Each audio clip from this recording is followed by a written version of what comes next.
ঢাকা বিশ্ববিদ্যালয় প্রশাসনকে অনুরোধ করব, যারা এই সমস্ত হিজাব ফোবিয়ার সাথে জড়িত আছে, যারা নারীদের বিরুদ্ধে সাইবার বুলিং করছে, যারা হ্যারাসমেন্টের সাথে জড়িত, তাদের প্রত্যেকের বিরুদ্ধে দৃষ্টান্তমূলক বিচারের আওতায় তাদেরকে নিয়ে আসতে হবে। এটা নিজেদের কাছে একটু প্রশ্ন করো, কেমন দানবে পরিণত হয়েছে তোমরা। সংগ্রামী উপস্থিতি, আপনারা জানেন জুলাই বিপ্লবের অন্যতম আকাঙ্ক্ষা হলো বাংলাদেশের প্রতিটি ক্যাম্পাসে ক্যাম্পাসে ছাত্র সংসদ নির্বাচন অনুষ্ঠিত হওয়া। সে আলোকে ঢাকা বিশ্ববিদ্যালয় কেন্দ্রীয় ছাত্র সংসদ নির্বাচন, চট্টগ্রাম বিশ্ববিদ্যালয় চাকসু নির্বাচন, জাকসু নির্বাচন, রাকসু সহ সারা দেশের বড় বড় ক্যাম্পাস ইতিমধ্যে তফসিল ঘোষণা করা হয়েছে। কিন্তু আমরা দেখতে পাচ্ছি এই ছাত্র সংসদ নির্বাচন তফসিল ঘোষণা করার পরে এই নির্বাচনকে বানচাল করার জন্য পতিত ফ্যাসিস্ট এবং তার দোসররা একই সাথে নব্য ফ্যাসিস্ট হতে যাওয়া একটি দল বিভিন্নভাবে ষড়যন্ত্র এবং চক্রান্ত করছে। আমি সারা দেশের মুক্তিকামী সংগ্রামী ছাত্র জনতাকে অনুরোধ করব, এই ষড়যন্ত্রকারীদের ষড়যন্ত্রকে নস্যাৎ করতে হবে। তাদের ব্যাপারে আমাদেরকে সতর্ক থাকতে হবে। তাদের সাথে আজকে যুক্ত হয়েছে কালচারাল ফেসিস্টরা। গত 16 বছরে বাংলাদেশে যারা ফেসিবাদ কায়েমে সহায়তা করেছিল, যারা আমাদের আলেম ওলামা হত্যাকে বৈধতা দিয়েছিল, যারা গুম আইরাকর নির্যাতন নিষ্পেষণকে বৈধতা দিয়েছিল, যারা হাসিনার দালালি করেছিল, তারা আবার নতুন ভাবে ষড়যন্ত্র চক্রান্ত করছে। এই কালচারাল ফেসিস্টদের বিরুদ্ধে, এই দিল্লির এজেন্টদের বিরুদ্ধে আমাদের ঐক্যবদ্ধভাবে প্রতিবাদ প্রতিরোধ জারি রাখতে হবে। প্রিয় উপস্থিতি, আপনারা জানেন এই ডাকসু নির্বাচন তফসিল ঘোষণার পর থেকে ঐক্যবদ্ধ শিক্ষার্থী জোট সবাইকে সাথে নিয়ে যে বৈচিত্র্যের মধ্যে ঐক্য বিনির্মাণ করেছে, সেটি দেখে আজকে নিশ্চিত পরাজয় দেখে বিভিন্নভাবে ঐক্যবদ্ধ শিক্ষার্থী জোটের বিরুদ্ধে ষড়যন্ত্র এবং চক্রান্ত করছে। আমাদের যারা নারী প্রার্থী আছে, সেই নারী প্রার্থীদের বিরুদ্ধে ক্রমাগত সাইবার বুলিং করছে, ক্রমাগত তাদের বিরুদ্ধে তারা বিষোৎকার করছে। আমরা আমাদের যে প্রার্থীরা আছে সেই প্রার্থীদের বিরুদ্ধে যে সাইবার বুলিং হচ্ছে, সেটার বিরুদ্ধে আমরা বিশ্ববিদ্যালয় প্রশাসনকে লিখিত অভিযোগ দিয়েছি। আপনারা জানেন আমাদের প্রার্থী সাবিকুন নাহার তামান্নার ছবিকে কিভাবে বিকৃত করা হয়েছে, যে হিজাব প্রক্রিয়ার মাধ্যমে গত 16 বছরে খুনি হাসিনা এবং তার দোসররা আমাদের নারীদের অধিকার ক্ষুণ্ণ করেছিল। সেই একই কায়দায় এই জুলাই বিপ্লব পরবর্তী তারা আবার নতুন ভাবে হিজাব ফোবিয়া, ইসলামের যে সিম্বল গুলো আছে সেগুলোকে প্রবলেমাটাইজ করা, সেগুলোকে ক্রিমিনালাইজ করার তারা চেষ্টা শুরু করেছে। প্রিয় উপস্থিতি, আমরা গভীর উদ্বেগের সাথে লক্ষ্য করছি বাংলাদেশের জুলাই পরবর্তী যে গণতান্ত্রিক ধারা প্রবহমান থাকার কথা ছিল, তার ধারাবাহিকতায় বাংলাদেশের সকল ক্যাম্পাসগুলোতে নির্বাচন, ছাত্র সংসদ নির্বাচন দিয়ে একটি সুষ্ঠু ক্যাম্পাস ব্যবস্থাপনায় এই প্রশাসন স্বাভাবিক ভূমিকা পালন করা আমাদের দীর্ঘদিনের দাবি ছিল। দীর্ঘ 1 বছর আন্দোলন সংগ্রামের পরে অবশেষে ঢাকা বিশ্ববিদ্যালয়ের কেন্দ্রীয় ছাত্র সংসদ নির্বাচন, রাজশাহী বিশ্ববিদ্যালয় কেন্দ্রীয় ছাত্র সংসদ নির্বাচন সহ বাংলাদেশের অসংখ্য বিশ্ববিদ্যালয়ে ছাত্র সংসদ নির্বাচনের ডেট দিয়েছে। আমরা লক্ষ্য করেছি এই ছাত্র সংসদ নির্বাচনের ঘোষণার পরপরই একটি কুচক্রী মহল তাদের কালো থাবা বিস্তার করার জন্য উঠে পড়ে লেগেছে। তাদের কর্তা ব্যক্তিদের প্রথম দিককার নেতৃবৃন্দ বলছে কিসের চাকসু হবে না।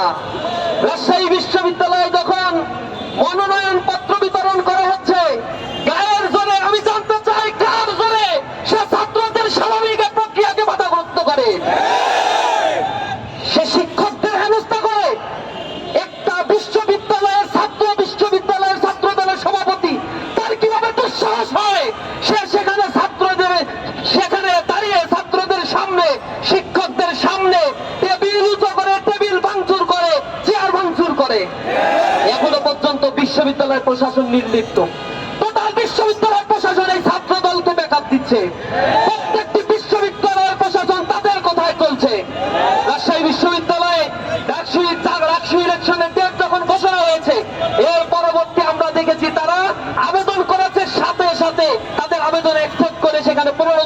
ডাকসুর নির্বাচনের ডেট পিছিয়ে দেওয়া হয়েছে। আমরা অবাক হয়ে যাই, কারোর সাথে কোনো আলোচনা ছাড়াই এ জাতীয় কর্মকাণ্ডগুলো আমাদের মনে গভীর উদ্বেগের সৃষ্টি করে। আপনারা দেখেছেন ঢাকা বিশ্ববিদ্যালয়ে ইসলামী ছাত্র শিবিরকে ঠেকানোর জন্য বামরাম এবং ছাত্রদল সব ঐক্যবদ্ধ একটা জোট হয়ে গিয়েছে। তারা বিশ্ববিদ্যালয় ভিসি প্রশাসন যখন আমাদের ডাকে 20টা ছাত্র সংগঠন একসাথে হয়ে 3 ঘন্টা মিটিং করলে 2.5 ঘন্টা 3 ঘন্টা শুধু ছাত্র শিবিরকে নিয়ে বক্তব্য রাখে। তারা ক্যাম্পাস কিভাবে ছাত্র সংগঠন পরিচালিত হবে, ক্যাম্পাসের ছাত্র রাজনীতি কিভাবে পরিচালিত হবে, সেই কথাবার্তার কোনো নামগন্ধ নাই।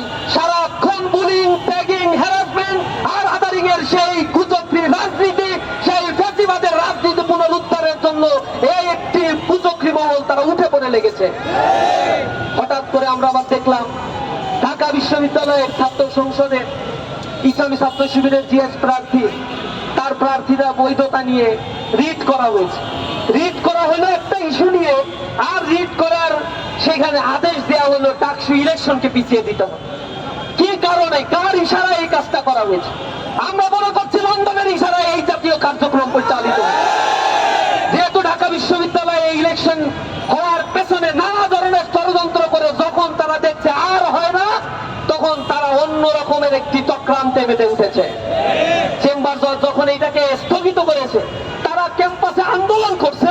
আন্দোলন করে তাদের বক্তব্য হচ্ছে প্রশাসন আইনজীবী হিসেবে কাকে নিয়োগ দিল, অথচ সেই আইনজীবী কিন্তু হঠাৎ করে যে সংকট তৈরি হয়েছে আধা ঘন্টার মধ্যে সেই সংকটের সমাধান করে দিয়েছে।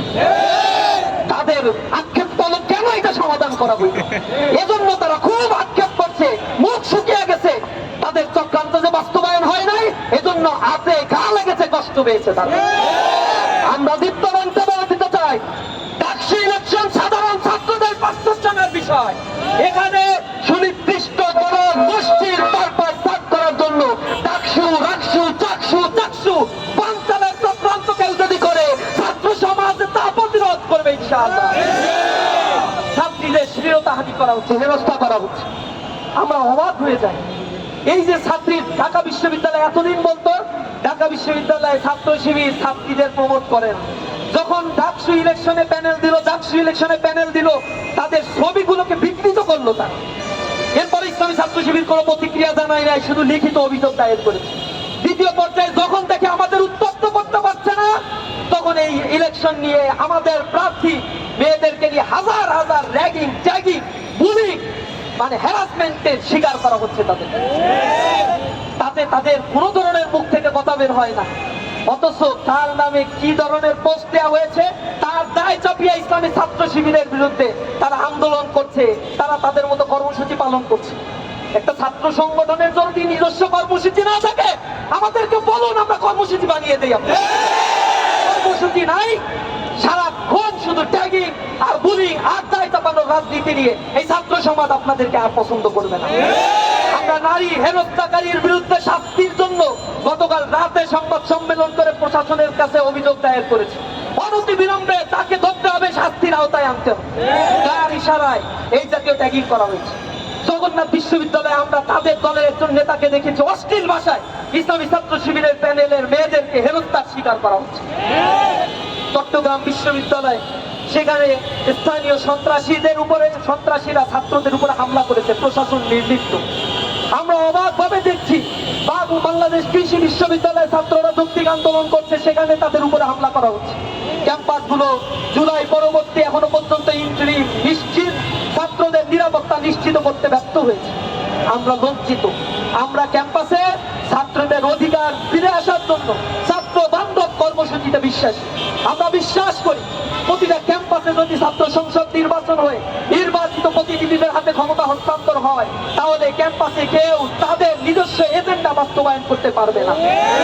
আমরা উদ্বেগের সাথে বলছি, 1990 সালের পরে একটা দল 10 বছর ক্ষমতায় ছিল, কিন্তু 10 বছরের মধ্যে একটা ক্যাম্পাসে তারা ছাত্র সংসদ নির্বাচন দেয় নাই। তারা আবার 90-এ ফিরে যেতে চায়। 2002 সালে তারা এই ঢাকা বিশ্ববিদ্যালয় শিক্ষার্থীদের উপর কেমন বর্বর আচরণ করেছিল তার সাক্ষী এদেশের মিডিয়াগুলো, তার সাক্ষী এখনো বেঁচে বেড়ায়। ছাত্রীরা তাদের আমাদের দেখলে পালায়, কথা বলতে চায় না। কেন চায় না? এটা নিজেদের কাছে একটু প্রশ্ন করো।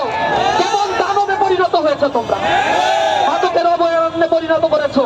119টা ঘটনা ঘটেছে যেখানে ছাত্রলীগ ছাত্র দলে পুনর্বাসিত হয়ে এহেন অপকর্মের সাথে তারা জড়িত হয়েছে।